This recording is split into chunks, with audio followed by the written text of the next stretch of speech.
All right, folks, gather round. Tonight, we're diving headfirst into the wacky world of information warfare. Now, before you picture soldiers chucking USB drives at each other, let's be clear. This ain't your grandpappy's warfare. This is the battle for your mind, happening right under our noses 24/7. Information warfare is all about using information as a weapon. It's about shaping what you believe, how you feel, and ultimately what decisions you make. Think of it like this. Your brain is the battleground, and information is the weapon of choice. Now, you might be thinking, John, this sounds like some dystopian sci-fi nonsense. But trust me, it's as real as the phone in your pocket. From governments trying to control their citizens to corporations manipulating your spending habits, information warfare is everywhere. So buckle up, Buttercup, because we're about to expose the tricks of the trade, the players involved, and most importantly, how you can protect yourself from becoming collateral damage in this digital battlefield. Let's start with the basics. Why is information such a powerful weapon? Well, my friends, it all boils down to the fact that humans are, by nature, information-seeking creatures. We crave it, we rely on it, and most importantly, we base our decisions on it. Think about it. From the moment you wake up and check the weather app to scrolling through your social media feed before bed, you're constantly bombarded with information. And guess what? Each piece of information, no matter how small, shapes your perception of the world around you. Now, imagine someone could control that flow of information. Imagine they could choose what you see, what you don't see, and how it's presented to you. That, my friends, is the essence of information warfare. It's about manipulating that constant stream of information to influence your thoughts, your emotions, and ultimately your actions. And the scary part is it's often done so subtly that you don't even realize it's happening. Now, before we go pointing fingers at shadowy figures in smoke-filled rooms, let's acknowledge that information warfare isn't exactly a new phenomenon. Remember propaganda posters from World War II or those Cold War-era radio broadcasts? Yep, that was information warfare in its early days. But here's the thing. The internet and social media have changed the game completely. We've gone from a world with a handful of trusted news sources to a digital free-for-all where anyone with a Wi-Fi connection can be a publisher. And while this democratization of information has its benefits, it's also created a breeding ground for misinformation, disinformation, and all sorts of other informations that are harder to track than a squirrel on a sugar rush. Social media platforms in particular have become the battlefields of the 21st century. They're where information spreads like wildfire, where opinions are formed in an instant, and where, unfortunately, manipulation runs rampant. Now let's talk about algorithms, the invisible puppet masters of the digital age. These lines of code determine what you see on your social media feeds, what search results pop up, and even what ads interrupt your cat video binges. On the surface, algorithms seem harmless enough. They're designed to show you content you're more likely to engage with, right? But here's the catch. They also create filter bubbles echoing your existing beliefs and shielding you from opposing viewpoints. Think about it. If you're constantly fed information that confirms your biases, you're less likely to question your assumptions or consider alternative perspectives. You become, for lack of a better term, intellectually inbred.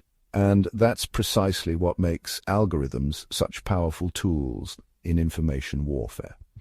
They can be used to manipulate your worldview, reinforce existing prejudices, and ultimately control what you believe. Section 5, Disinformation Campaigns, the art of spreading lies. Now, let's talk about disinformation campaigns, the bread and butter of information warfare. These are coordinated efforts to spread false or misleading information, often disguised as legitimate news with the goal of manipulating public opinion. Think of it like this. If information warfare is the battle, disinformation is the weapon of choice. It's the digital equivalent of those little white lies your grandma used to tell, except on a much larger, more insidious scale. Disinformation campaigns can take many forms, from fake news websites designed to mimic legitimate sources to armies of bots spreading propaganda on social media. They exploit our natural tendency to trust information that confirms our biases, making us more susceptible to manipulation, and the consequences can be devastating. Disinformation campaigns have been used to incite violence, disrupt elections, and sow discord among populations. Remember that time your aunt shared a fake news article about a politician on Facebook, and your family Thanksgiving turned into a shouting match? Yeah, that's disinformation in action. Section 6, Governments and Information Warfare, Controlling the Narrative. Now let's talk about the big players in the information warfare game, governments. That's right, folks. Your friendly neighborhood governments are no strangers to using information as a weapon. Think about it. Governments have always been in the business of shaping public opinion, whether it's through propaganda campaigns, censorship, or good old-fashioned spin. And in the digital age, they've simply updated their playbook to include the internet and social media.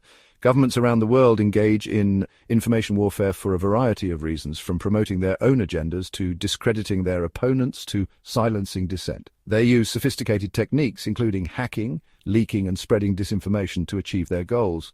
And before you think, oh, that's just something those other countries do, let's not forget that the United States has a long and storied history of engaging in information warfare as well. From the CIA's covert operations during the Cold War to the more recent allegations of Russian interference in the 2016 election, it's clear that the US is no stranger to this game. Section 7. Corporate information warfare, from advertising to data mining. Now, while governments might be the most obvious culprits when it comes to information warfare, let's not forget about the corporations. That's right, those friendly companies that bring you your favorite products and services are also players in this digital battle for your mind. Think about it. Corporations are obsessed with data. They want to know everything about you, your likes, your dislikes, your spending habits, your deepest, darkest secrets, and they're not afraid to use that information to manipulate you, often without you even realizing it. From targeted advertising that follows you around the internet to algorithms that recommend products based on your browsing history, corporations are constantly trying to influence your purchasing decisions. They use sophisticated psychological techniques to create a sense of need, urgency, and even fear, all in the name of profit. And it's not just about selling you products. Corporations also engage in information warfare to protect their reputations, silence critics, and influence public policy. They hire PR firms to spin narratives, lobby governments to pass favorable legislation, and even fund think tanks to promote their agendas. Section 8. Social media, the new battleground for your mind. Now let's talk about the front lines of information warfare. Social media. These platforms, once hailed as tools of connection and democratization, have become breeding grounds for manipulation, division, and outright chaos. Think about it. Social media platforms are designed to be addictive. They use algorithms that reward engagement, prioritize emotional content, and create echo chambers that reinforce our existing biases. It's like a digital casino where the house always wins and the currency is your attention. And it's not just the platforms themselves that are the problem. Social media is also a haven for trolls, bots, and other bad actors who spread disinformation, sow discord, and generally make the internet a less pleasant place. The speed and reach of social media make it the perfect weapon for information warfare. A single tweet, meme, or video can go viral in seconds, reaching millions of people before anyone has time to fact-check it or consider its implications. Section 9. Fighting back, building your defenses against information warfare. Okay, folks, I know what you're thinking. This is all pretty damn depressing.